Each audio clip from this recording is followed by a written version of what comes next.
Good morning जय Jagannath welcome to my professor BSc Odisha. आज आम डिस्कसन करुचे जैकि क्लास 6 बहिर जैकि साहित्य सुधा नुआ एक विषय नुआ एक एडिशन ए वर्षर जैकि तार प्रथम विषय जैकि रही जन्मभूमि क्लास 6 ओडिया मीडियम रागकर्ण चखी ये जन्मभूमि पढ़ा आगु आम आगे पढ़ा जे तार कवि परिचय कवि किए ना कवि होती आम कह जैकि मधुसूदन राव जैकि भक्त कवि मधुसूदन राव जैकि पुण्यधाम पुरी सहर जन्मग्रहण करते से केवे जन्म होती ना 1835 जन्म होती जैकि रहीब 29 जनवरी आपणकर 1835 जन्मग्रहण कर मृत्यु केवे केवे ना 28 डिसेम्बर जैकि 1912 तो तांकर जन्म केउठी ना पुरी सहर जन्मग्रहण कर रचित पद्म प्रभात पृथ्वी प्रति बसंत गाथा उत्कल गाथा निर्वासित विलाप प्रभृति कविता खूब सरल और मनमुग्धकर खाली एतिक नुहे उक्त कवि को आम कौन कहूना भक्त कवि बोली आख्या देइछु। से एकाधारे कौन गोटे प्रोमिनेट थे कहार ना ब्राह्मण समाज जो प्रोमिनेट थे ता सहित द्वारा रचित जो घरे घरे परिचित छबिल मधु वर्णबोध मधुसूदन राव लिखिंट से नुहे 1880 मसीह से कौन लिखिते ना प्रबंधमाला लिखिते से नुहे संगीत माला जैकि 1894 लिखिंट आपणकर कह बसंत गाथा 1910 लिखिंट पिले लिखि नियंतु आपन कुसुमंजलि जैकि 1903 लिखिंट आपणकर कह उत्कल गाथा 1908 से लिखि ये परिचय। एवं आम आलोचना करवा विषयटी कौन अच्छी ना जन्मभूमि कौन अच्छी ना जन्मभूमि राग कौन रही ना चखी मु तो गोटे कवि नुहे कि आप गायक नुहे तथापि मुझे चेष्टा कर गायबा कि बुझेदेवी तुही माँ जन्मभूमि पवित्र भारत भूमि तोहरी संतान आम्भे अटू सरबे तोर श्रीचरणे सेवा पाई मन प्राण देवा गाइबा तोहर नाम आनंद रबे कौन कहला हे जन्मभूमि तू ही माँ जन्मभूमि तू हूँ माँ तू हूँ पवित्र तू हूँ भारत भूमि जार तोर संतान आम्भे अटू सरबे आम समस्ते ये आबल वृद्ध वनिता जो मैंने कि जन्मग्रहण कर माटी मार स्पर्श कर समस्ते होचे आम तुमर संतान अटू तुम्हें हूँ जननी जन्मभूमिश्च स्वर्ग देवपी तोर श्री चरण सेवा पाई मन प्राण देवा आ माँ तोर से सेवा पाई मु मोर समस्त प्राण समस्त मन मु ढाली देवी आउ कौन करी गाइबी तोहर नाम आनंद रबे रबे तो खुशी खुशी रे आनंद रे मु तोर नाम को गाइबी तो नाम को मु तो आनंदे होइबा सुखी कांदीबा दुखरे तोर हईण दुखी धन्य महिमा तोहर नाही तार पटांतर मस्तकरे हिमालय पर्वत बर दुई पारुषे जलधि ब्रह्मपुत्र सिंधु नदी चरण रे विराजित महासागर कौन कहला तोर आनंदे होइबा सुखी कांदीबा दुखरे हईण दुखी अतः कौन करवा तो आनंद आम खुशी हवा आ कांदीबा दुखरे तोर हईण दुखी अतः जदि तते दुख हम कहीं दुख केमिति होउछि ना ये माटी माँ उपर आम केते अकथन अत्याचार करुचे एमती गछ काटी पकाउछे अनेक जगार आम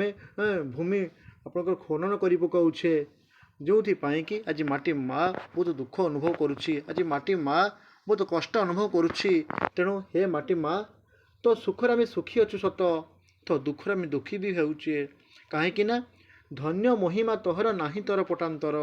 अतएव माँ तोर पटांतर नहीं तोर कलना नहीं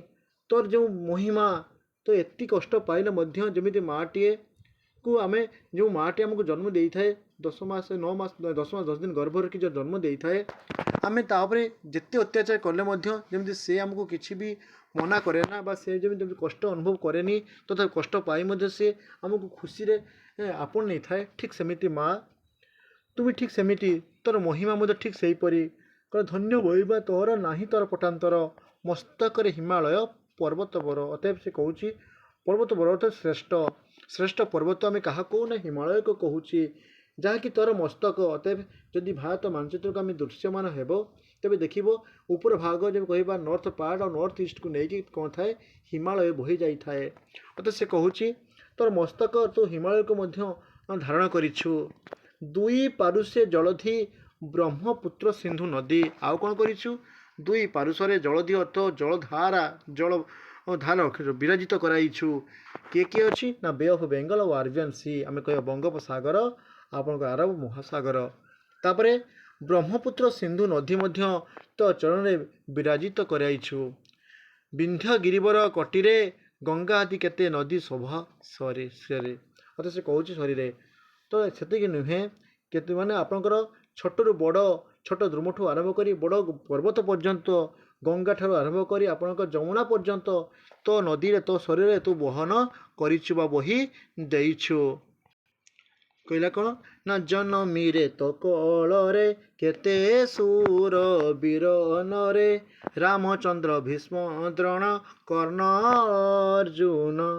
ମହାକବି ଦେବ ବ୍ୟାସ ବାଲ୍ମୀକି କାଳିଦାସ, ଗାଇଲେ ପବିତ୍ର କଣ୍ଠେ ତୋହରି ଗୁଣ, ଚୈତ୍ର ନାଦୀ ମହାତ୍ମ ଜନେ, ପଚାରିଲେ ବିଭୁ ନାମେ ଆନନ୍ଦ ମନେ।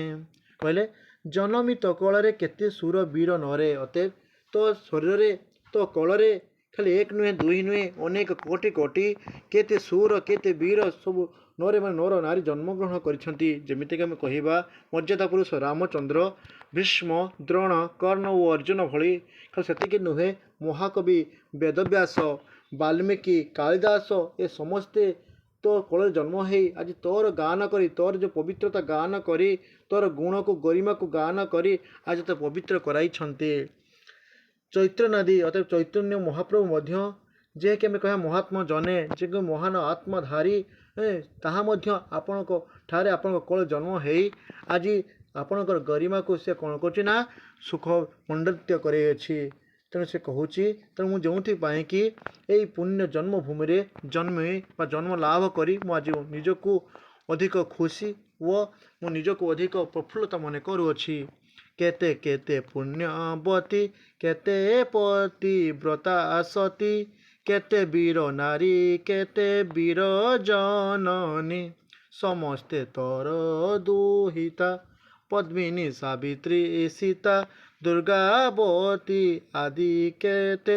ବୀର ବୀରମଣି। ସେ କ'ଣ କହିଲା ନା କେତେ କେତେ ପୁଣ୍ୟବତୀ କେତେ ପତିବ୍ରତା ସତୀ। ଏଠି କେତେ ଏମିତି ପୁଣ୍ୟବତୀ, ଆମେ ଯାହାକି କହିବା ପତିବ୍ରତା ପବିତ୍ରତା, ଯାହାକି ସତୀ ସୀତାକୁ ମଧ୍ୟ ଆମେ କଳନା କରିଥାଉ, ଯାହାକି ତୋରି ମା ଜନନୀ ଜନ୍ମଭୂମିରେ ସେ ଜନ୍ମ ଲାଭ କରି ତାର ଯେଉଁ ଦୁହିତା ଅର୍ଥାତ୍ ଦୁଇ କଳକୁ ହିତ, ଦୁହିତା ଯେଉଁ ନାରୀକୁ ଆମେ କୁହାଯାଉଛି ବା ଦୁଇ କଳ ହିତ ବୋଲି କୁହାଯାଉଛି, ଯେ ଜନ୍ମ ଲାଭ କରିଛନ୍ତି। କିଏ କିଏ ଅଛନ୍ତି ନା ପଦ୍ମିନୀ ଅଛି, ସାବିତ୍ରୀ ସୀତା ମଧ୍ୟ ଅଛନ୍ତି, ଦୁର୍ଗାବତୀ ଅଛନ୍ତି, କେତେ ଏମିତି ଅଛି ବୀରର ମଣି ମଧ୍ୟ ଅଛନ୍ତି। ଖାଲି ସେତିକି ନୁହେଁ, ନମଇ ଆମା ଭକତି ଭରେ, ଅଧମ ଅକ୍ଷମ ସୁତ ତ ଚରଣେ। ହେ ମା,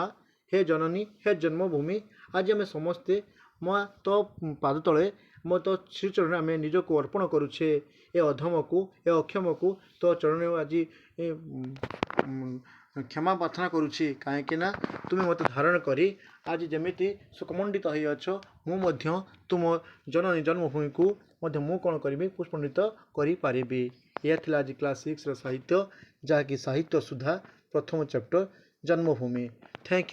ୟୁ ଫର୍ ୟୁର୍ ୱାଚିଂ।